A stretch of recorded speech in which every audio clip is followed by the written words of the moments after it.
Hey guys, back with another video. You're not alone. Please like, comment, subscribe. Helps me to get on the algorithm. And in today's video, we're going to be talking about how semen retention mirrors people's demons back to other people.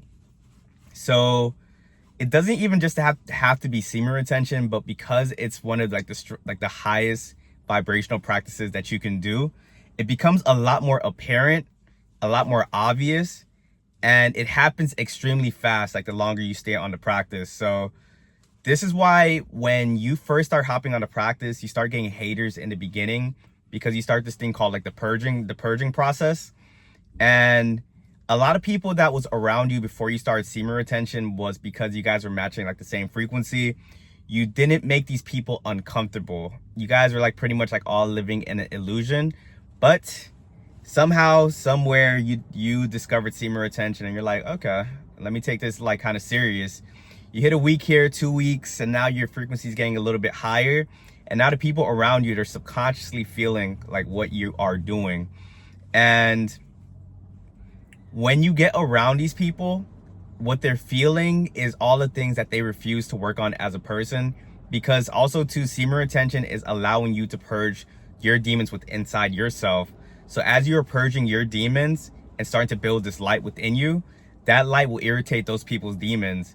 And semen retention will show you that a lot of people out here, they're moving very unconscious. You're not really surrounded by a lot of real people. Like when people say, hey, you're real, that means that you are who you present yourself to be. A lot of these people are illusions, and semen retention just naturally brings down that illusion. And once that illusion comes down, you will deal with a lot of BS that people wouldn't throw at you if they would just take the time to kind of self-reflect. Now, let me give you an example. Let's say you have this kid that grew up never really getting attention from his parents. So now that became like a childhood wound.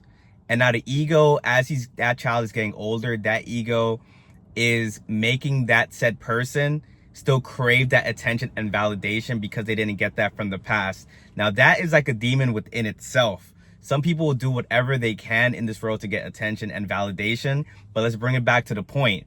Now you come around this person, you're on semen retention, and you are garnishing attention from other people, and you make this person feel small, and you are reminding this person of who they used to be when they grew up, because they felt small, they felt that not validated as a child. And because of that, instead of them being like, all right, let me try to figure out what this person is doing to garnish that attention, when in reality everyone should just focus on themselves. But he's gonna look at you, and that demon's gonna come to the forefront, and that person's gonna attack you, that person's gonna slander you, that person is gonna try to minimize what it is about you that is making other people want to come your way. So because of this, I pretty much call it like you become an exorcist. You are exorcising people's demons when you are around them. Now, people can choose two routes when that happens. You actually have mature people out here sometimes where, because regardless, no matter who it is, you're gonna mirror back that demon to that person. They have two roads they can go down. The mature route is the route where people are like, oh wow, like they self-reflect. They're like, they think to themselves, like, why am I feeling this way? Like when I'm around this person, what is it about this person that's triggering me? Those people go far because those people aren't stuck in a fixed mindset. Those people go in the lab, they start journaling, they start meditating, they start doing what it takes to figure out why they are behaving in that way.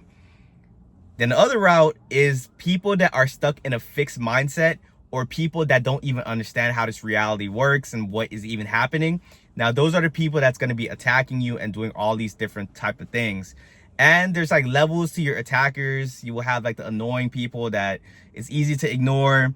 You will have people that you probably once was looking up to. People that they can do a dent. They can do a dent if you allow it, pretty much. Ultimately, the people that go down this route, it's just all the same. You have to learn how to ignore them. You have to learn where it's coming from. Because also, when you are mirroring people's demons back to them, whenever they hate you or they do stuff to you, they accuse you of things, it's projection. And that's why, like, when this stuff was first happening, it was very annoying. But now that I understand this reality, now when people do it to me, I understand that because it's a mirror, you're not attacking me. You're attacking yourself. When you accuse me of doing something, you don't really think I did it. That's something that you're probably doing. Or you want to call me a narcissist? Or you want to call me selfish? You want to say all these different things about me? That's not me, that's you. And people can never really see that, because a lot of these people, where they get stuck in a fixed mindset, they've created their own reality for themselves. And that reality is to shield them from the world, to make them feel comfortable, because the harsh reality is they aren't really good people. And that's completely fine. How I look at it is everyone's on their own journey. Everyone is growing. I give everyone grace. And because of that, I don't really be judging people. I just look at it as like, oh, you're not there yet. But they see it as, I can't grow. I can't do the work. Because for a lot of people, it is very hard. It is very uncomfortable.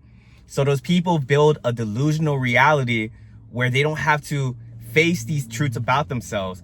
And if you come around trying to shine light and trying to show them how things really are, they're not going to like you for it. Now, these things I'm talking about, it's on a micro level scale. Macro level, the world won't like you because this road is an illusion. And you staying on semen retention, you expose the lies and the truth that this road got going on. And because of that, you're going to have things sent your way to attack you, to minimize you, to invalidate you, to make you feel like you're crazy, lower your frequency. And when you are battling frequencies as you are raising your frequency, some people can't handle it. Then they go back to relapse, and it's a constant cycle. But once you have this knowledge, it's like it doesn't really affect you.